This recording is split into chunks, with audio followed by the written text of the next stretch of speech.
2014 के बाद से लगातार ऐसी लगभग 1 दर्जन बड़ी घटनाएं, बड़े मामले सामने आए हैं जब सरेआम देश में ब्राह्मणों को गाली दी गई, ब्राह्मणों को विदेशी कहा गया, ब्राह्मणों के खिलाफ हिंसा की बात कही गई।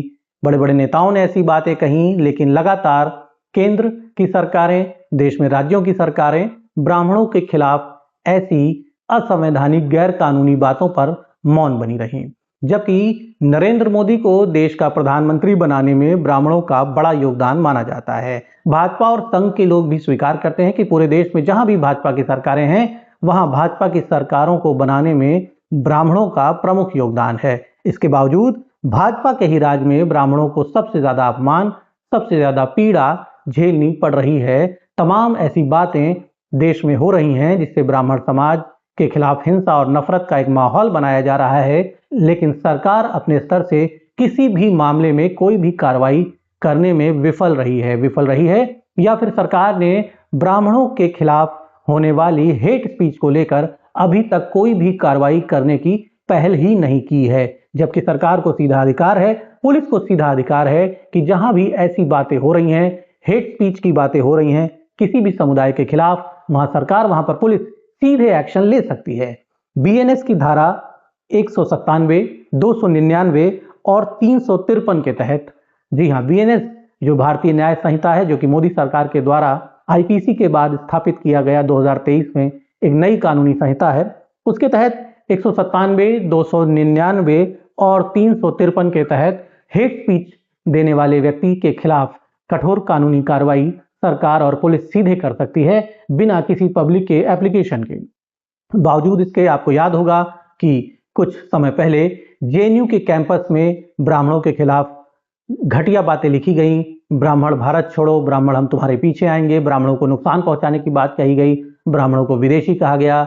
इसके बाद तमाम पूरे देश में ऐसी कई घटनाएं हो चुकी हैं, लेकिन कोई भी एक्शन इस पूरे मामले पर नहीं हुआ। इसीलिए लोगों का मनोबल लगातार बढ़ता जा रहा है। सोशल मीडिया पर ऐसे दर्जनों पेजेस संचालित हैं, फेसबुक पर, इंस्टाग्राम पे सैकड़ों आईडी संचालित हैं जिनसे प्रतिदिन ब्राह्मणों के खिलाफ सैकड़ों पोस्ट किए जाते हैं। ऐसे हजारों पोस्ट सोशल मीडिया पर तैरते हुए आपको मिलेंगे जिसमें ब्राह्मणों को विदेशी बताया जा रहा है, उनके खिलाफ हिंसा और नफरत का एक माहौल बनाया जा रहा है। देश के अन्य वर्गों के लोगों को ब्राह्मणों पर हमला करने के लिए, ब्राह्मणों के खिलाफ हिंसा करने के लिए, अपराध करने के लिए उकसाया जा रहा है। मानसिक रूप से लोगों का ब्रेन वॉश किया जा रहा है ब्राह्मणों के खिलाफ। लेकिन सरकारें मौन है, इंटेलिजेंस मौन है, देश की आंतरिक सुरक्षा प्रणाली इन सारे विषय पर मौन है। ऐसा क्यों है? क्या देश के सरकारी तंत्र का ब्राह्मणों के खिलाफ हो रहे इस नैरेटिव को मौन समर्थन है? क्या नरेंद्र मोदी एक ऐसे हिंदुत्व की राजनीति की अवधारणा तैयार करा रहे हैं जहां पर ब्राह्मण को माइनस करके वो शेष हिंदू समाज के वोटों से सरकार बनाना चाहते हैं? खुद को पिछड़ों और अनुसूचित जाति वर्ग के लोगों का ज्यादा हितैषी दिखाने के लिए क्या नरेंद्र मोदी को ये बात समझाई गई है कि ब्राह्मणों के खिलाफ होने वाली बातों को, ब्राह्मणों के खिलाफ होने वाली इस प्रकार की भाषाई हिंसा को आपको अनदेखा करना होगा?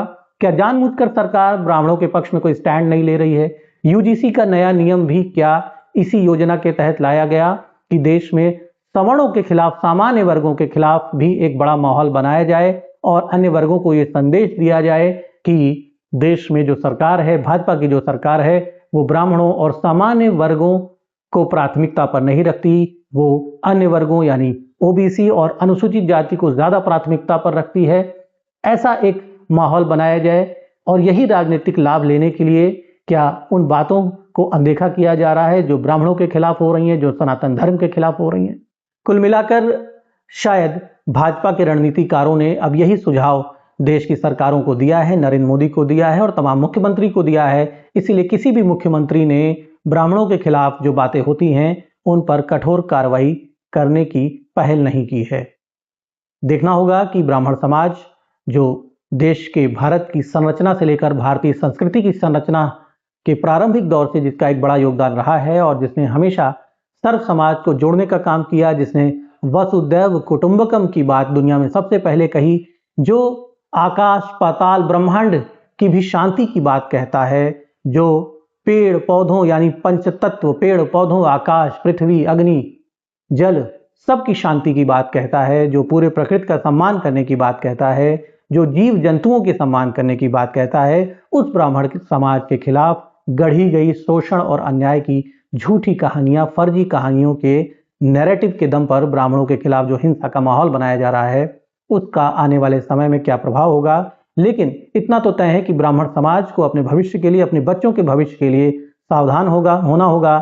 सामान्य वर्गों को अपने बच्चों के भविष्य के लिए चिंता करनी होगी और ये देखना होगा, इस बात पर उन्हें सोचना होगा कि भारत में सामान्य वर्गों के बच्चों का भविष्य कितना सुरक्षित है। उनके लिए सरकारों की नीतियों में कोई बदलाव आएगा या फिर सब कुछ ऐसा ही चलता रहेगा।